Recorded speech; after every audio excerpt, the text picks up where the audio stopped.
Hello, my name is William Michael Engler, and this is my fire safety presentation for Blue River Fire Academy. For the purposes of this presentation, it is going to be displayed as if it was given to a first grade classroom, so I will be speaking to you as such. Let's begin.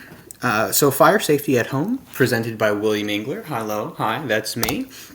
Who am I? I am a Fire Academy recruit at Mcc Blue River Public Service Institute. I am getting ready to become a firefighter, and I wanted to come to talk to you today a little bit about fire safety and what you can do to be safe in the event of a fire. So to start, what is a firefighter? What is it that I'm doing over here? Firefighters, they're here to help. They do several things like the obvious fighting fires, putting water on a fire when something goes wrong. We're also trained in first aid and are able to help you if you get hurt. And, we're here to answer questions. And one thing that I want you to take away is that we are friendly helpers that are here to get you to safety. We are on your side here. So what if you are someone who sees a fire? Number one, like if it's anything like what you see in this picture here, it's not something you're going to be able to take care of yourself, so don't try and put it out. If you're able to, tell someone, let them know that something's let them know that something's wrong. Say fire, fire, fire, and exit immediately. Get out of there, and then call 911. Your safety is what is important. And when you see fire, yell it. Let people know, because that's a problem and something needs to be addressed. Even us on the fire ground are taught to yell fire, and that's something that you can't be scared about when you get into it. So here on the count of three, I want you to get loud with me, and I want you to yell fire. Okay? So just get loud. 1, 2, 3, fire. That's it. Yeah, good job, guys. So again, recapping this really quickly, if you see fire, tell someone, yell fire, just like that. Exit immediately. You're going to want to get out of the building, and once you are able to, use an adult's phone or your own if you have one, and dial 911 so someone important can come and help you out. So what if you don't see fire? Say you're sleeping, or you're just in the other room. What do you do then? How do you know that there's a problem, and how do you get out? How do you stay safe? So that's going to lead me into, can anyone tell me what one of these are right here?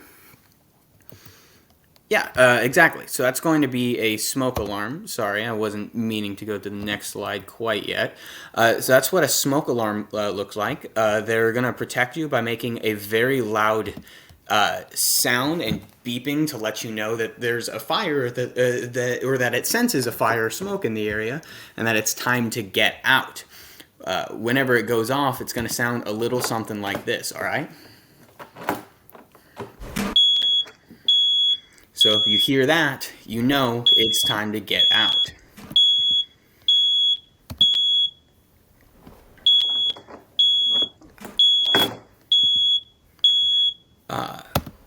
So now we know what they sound like. If you've never seen one before, you might start thinking about, where are they?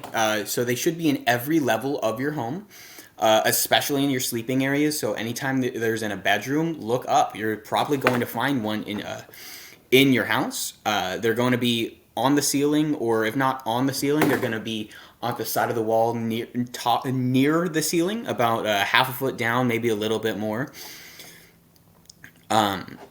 For added safety, smoke alarms can also be added outside of the sleeping areas. And that they're going to work by way of batteries, obviously, like most electronic things run. There's going to be a 12-volt battery in the back of those. Do you know about how often we should have those switched out? Yeah, so that's going to be about once a year you should replace those, even if it's not chirping yet. But if you'll notice, if you read there, when they do get low battery, they have a indicator that will chirp, and it will let out a different sound, like it, instead of that loud alarm that we just listened to.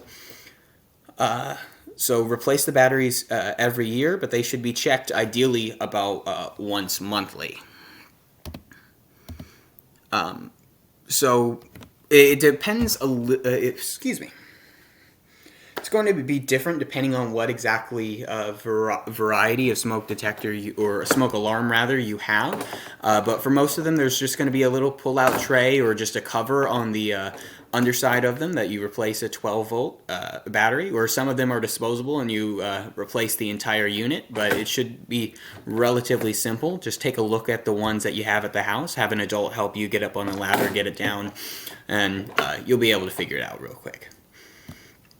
And it's a good idea while you're up there, while you're changing them, to just blow out the covers, make sure there's no dust or anything that might stop it from sensing a fire, because that's important.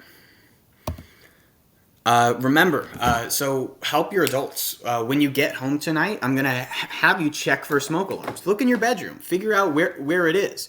Look at the batteries. Make sure everything's good. Listen for it. Is it chirping? Is that what that chirping's noise that you've been ignoring for the past year? Probably a good idea to change it. And remember, talk to your adults. Let them know, hey, you need to change that battery. It's chirping. Advocate for yourself. Yeah, remind them to test them every month and to replace the batteries at least once a year. With that said, are there any questions I have for the class here? All right, that's great. Thank you very much for your time. I'm going to have you talk to your teacher, and she'll get you set up with drawing house plans for how to get out in the event of a fire. Thank you very much.